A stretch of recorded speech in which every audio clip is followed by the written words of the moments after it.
Okay, so here's a little bit of a challenge with using our rules. I have a bracket that is squared. No, I do not just go square, square. That's a big mistake. You use your short method. Now, if you do not know how to use your short method, you can write the bracket out twice. But hopefully you will know how to use the short method. So firstly, I take my first term and I square it. So if I square an exponent, obviously this is 1 squared, that's just 1. Over x to the power 3 times by 2 is 6. So that is my normal exponential laws there. Plus, times them with each other. 1, remember this is technically over 1 name. So 1 times by 4x is 4x over x cubed. Times by 2 gives you 8x over x cubed. But that x and the cube can cancel. So that's just 8 over x squared there. And now you can take your second term and you can square it. And that would be 16x squared. Okay, you do not need the brackets there. Okay, so what we now do from using our rules is that we need to have our exponents on top. We cannot have it in the denominator.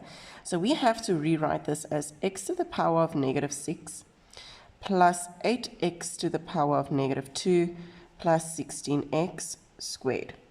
Now we use the rule times to the front minus 1. So this then becomes 1 times by negative 6 is negative 6x. Negative 6 minus 1 is negative 7. A positive times a negative is a negative. 8 times 2 is 16. X to the power of minus 2 minus 1 is negative 3.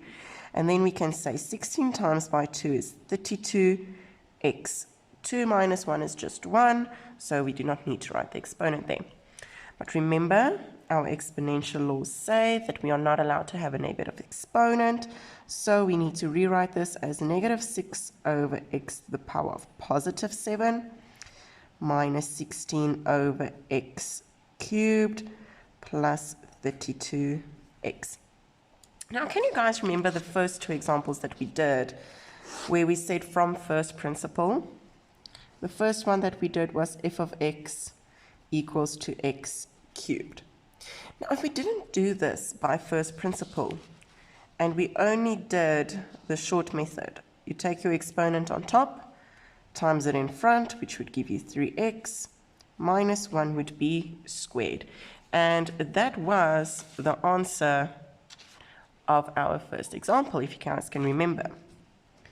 The second example that we did was f of x, so this is my derivative.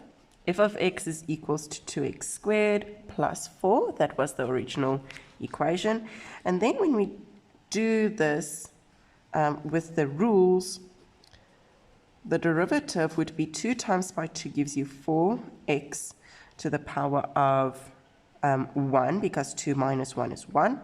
And remember, the derivative of a constant value is 0. We cannot do that because remember, this is x to the power of 0 times 0 to the front. It's going to become 0, so this is just 4x. And if you guys want to see, this was the answer when we did with first principle.